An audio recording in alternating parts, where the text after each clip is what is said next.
So what we had as our next our last topic, you might remember, was this relationship between, you could say text and context, you could say text and institution, you could say meaning and political economy, whatever it might be. So what we're going to do now is that Zhao is going to make some generalized remarks about that topic.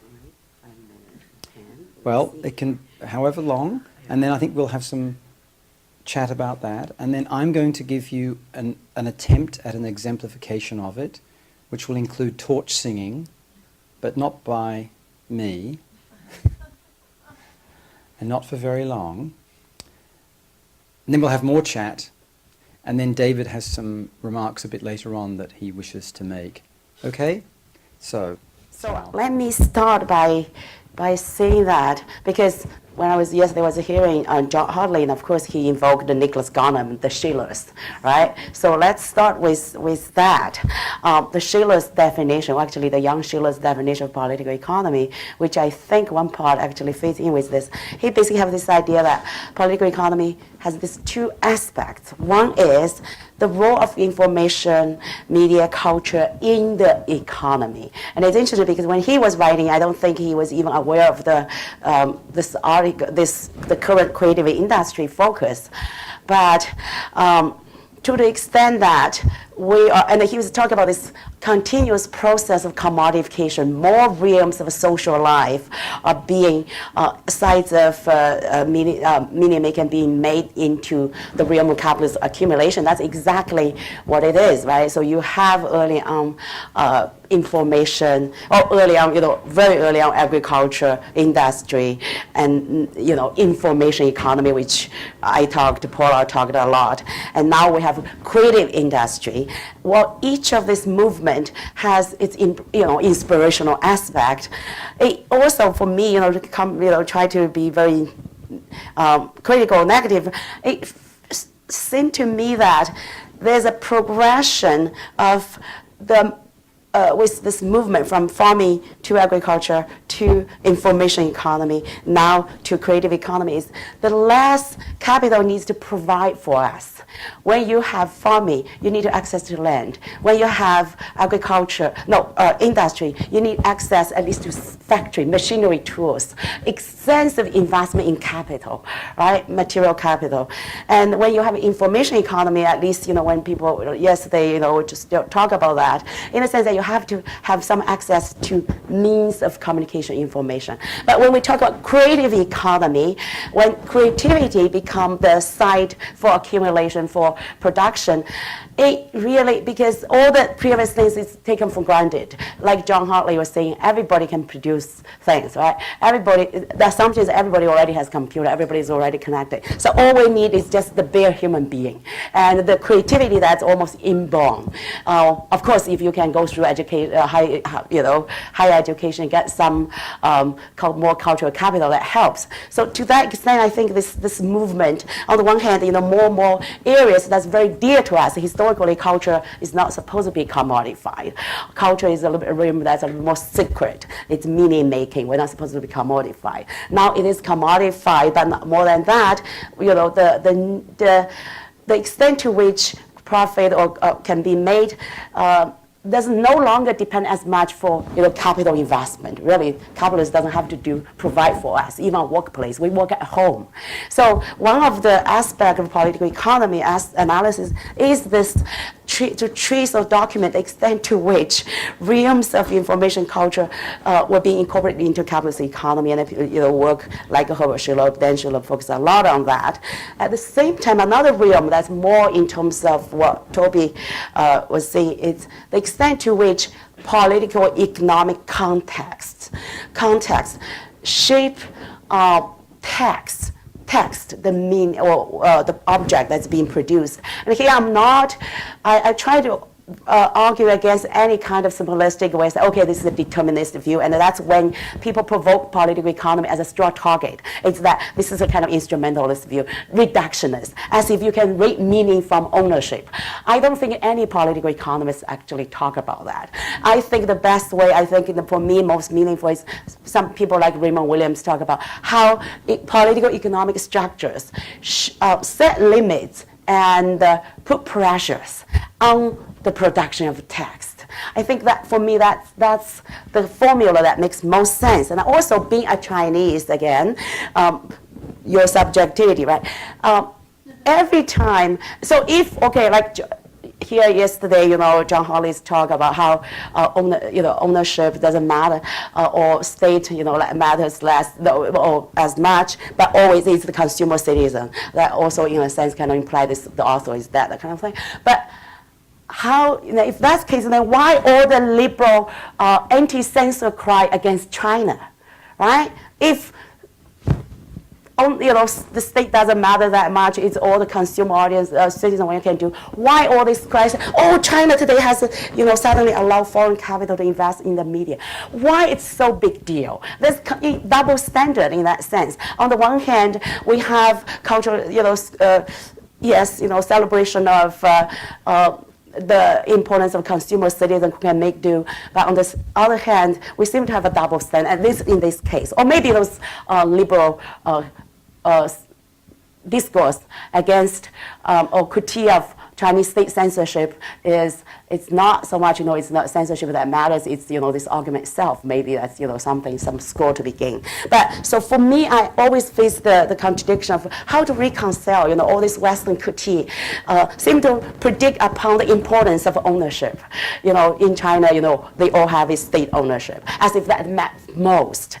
And while at the same time, state censorship is the only thing that matters media. And again, in the context of this exchange I have with the author, Liu Sola, the moment she came in, she talked about censorship. So that it's the assumption that censorship matters, the state matters, right? So for me, the importance of political economy is try to the relevance of political economic forces in shaping the text, because otherwise I can't just square with the fact that, okay, why the Chinese state matters, why the fact that Chinese state doesn't allow private ownership matters. In case of a Chinese state, actually part of this is, as I was trying to argue the other day, that they try to prevent some kind of, the formation of more autonomous capitalist conscious, really. And I think that's very instrumental. I think the Chinese state understands that. So for me, the importance is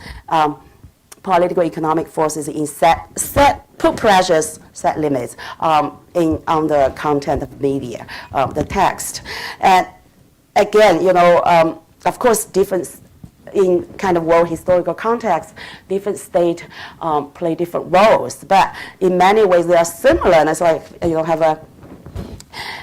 as I say, in the case of China, is the role of the censor. But there's much more than that. You talk about the legal framework of media, and in this context, it just occurred to me, because talk about my UC San Diego colleague Michael Sherson's study of good citizen, and also the First Amendment in the U.S. The importance, this in China, for example, is cited as, wow, the U.S. they have this secret U.S. First Amendment. But Michael Sherson's study actually talk about that. In the historical context, the First Amendment is not so much about absolute libertarian principles, but it's about the division labor, about state power versus at the different levels power. So that's why he said, the operative word is Congress shall make no laws. It doesn't mean that state legislature can not make laws in terms of abridging the press freedom.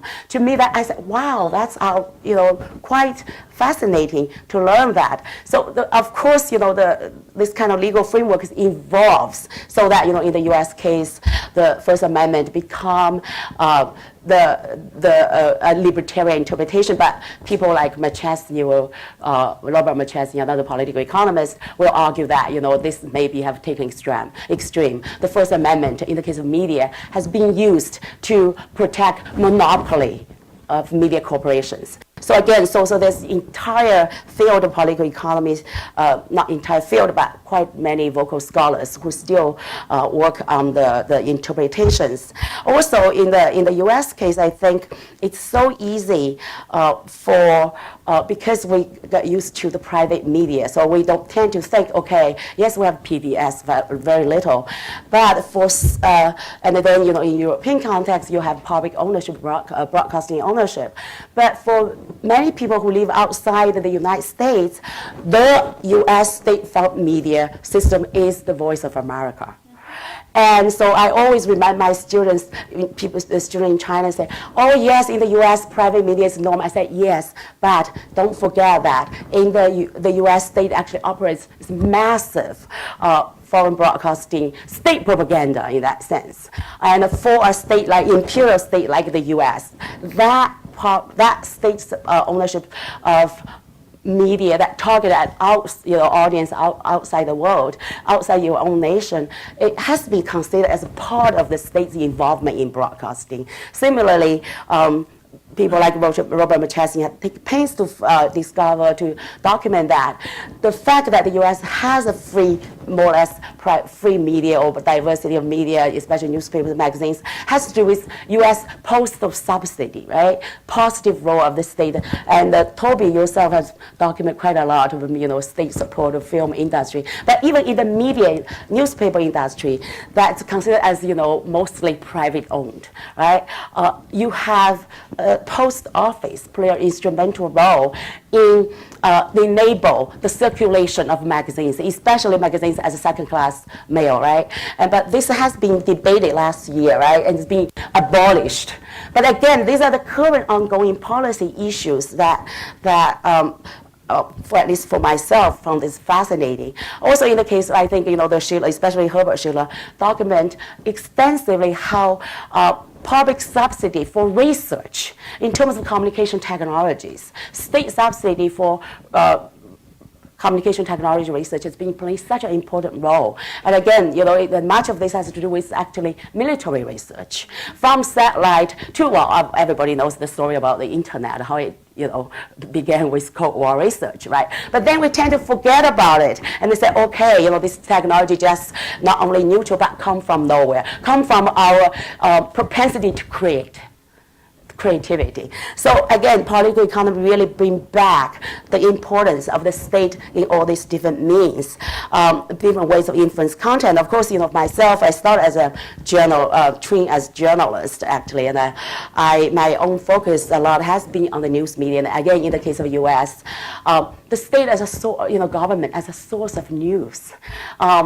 That is, the people like Oscar Gandy and other political economists talk about information subsidies, right? How the kind of, nowadays in the US, the PR industry is larger than the journalist contingency. So, and of course this PR industry involves in most cases private, but corporations subsidize their PR production, and then that becomes news. And there are systemic studies about how much news, what's passed as news actually is PR pieces.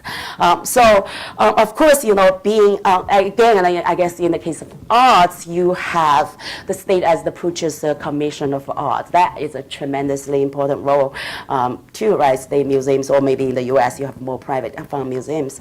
But also another point that's very important for trying to bring in the kind of global perspective is the uneven role of state in the global context, right? So therefore, for example, the US state, when the motion picture industry or whatever develops, could exercise all kind of protective policies, whereas nowadays, many developing states, they were no longer able to, especially in the case of China, once you join the WTO, your hands were tied. You can't do a lot of things anymore. You even in terms of subsidizing technological research, international standards setting for certain technologies. So it's not, each state is created equal in that sense in terms of the enabling or the impact on communication, the structure of communication industries.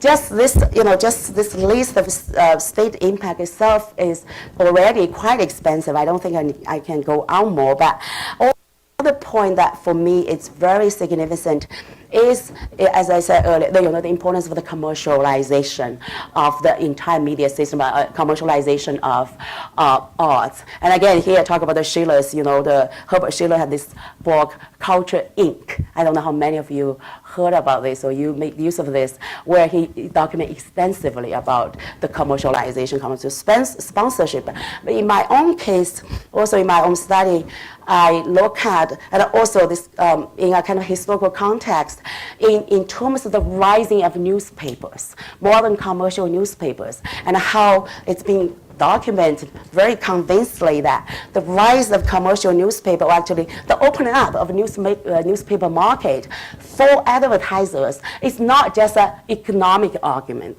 Actually, it is a political argument. That's where the political economy comes in, right? Historical studies in the UK context, people, very well-known media scholars as James Curran talk about how the debate actually is about how to contain the rising radical working class newspaper. Do you use state censorship, or do you open up the market, so the advertising market, so that advertisers will serve as a means of a licensing system? And I can witness, and of course, James Curran studies that in the US, in the British context, the reformers' argument, that is the liberal argument that let's open up the market, and the market will serve as a means of censor, really, in that sense. And I witnessed this process unfolding in the Chinese context. The moment the party decide that, okay, we no longer can subsidize newspaper, let's have advertisers. And the moment the party start that, immediately you have the rise of a market-oriented newspaper that cater to the urban middle class. And then, papers that cater to the lower social classes, didn't have much to begin with, become even further shrinked. And so now what you have is you have a rapidly expanding commercial sector, or newspapers that cater to the financial elite. And then you have, the cream of the Chinese urban middle class who were the target of advertising competition, whereas the majority of the population do not even counted as, that's why, the problematization of consumer citizen, right? Because these are not the same logic. One is $1, one vote. The other is one person, one vote. And it's just very simple logic. Again, I think I won't go further. Just a few more point about the importance at the current context of the kind of mediating fact for. Actually, part of my own study has a lot to do with professionalism. That, to the extent to which how professionals, in this case journalists or artists, can act as a force that countervailing the power of market state. And again, I in the case of China nowadays is, the struggle is for journalists to be the countervailing force against the state. And also there's the hope that, because Chinese journalism is so corrupt, if only they become more professional. That of course serve as a important countervailing force. But at the same time, journalists themselves were not living in a vacuum. They have their own socioeconomic status. And they have their own vast interest. So one of the arguments I've always been making, for example, in the case of China is, even if the state is not doing the censoring, actually many journalists themselves were very careful in terms of what to report, what not. And also in the case of just extend this journalism community a little bit, the public intellectuals who serve as sources, as the contributor to the media, they're very careful in terms of what they exercise their own censorship. There are dramatic stories, for example, in terms of the rise of neoliberal economic discourse in China, how when certain newspapers publish an article by what they call leftist economist, immediately the newspaper is receive number of telephone calls say, hey, you allow that journal, that economist publish in your paper. I'm not going to publish in your paper anymore. If you do that, we're not going to do that, to allow you to publish. So this sense of policing really serve a very important, serve a very important role. So the case, even in the case of China at least, it's not just, okay, the state, the market, but actually the community of professional journalists themselves and the larger community of symbolic producers, expert sources, play a very important role in placing the boundaries of discourses. Of course, another important aspect, and right now I think in political economy, again, we already talk a lot, is the role of labor, right? Just recently, another figure, well, who is less characterized, I guess maybe he's now in Canada, Vincent Moscow, has done a lot of work about information workers in the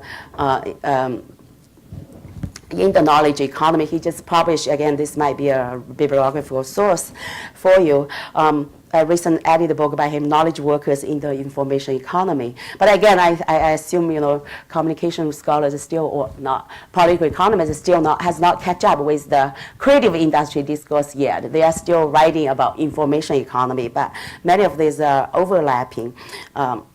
So I think I will start here because it's just, I feel this is like just too general, won't work.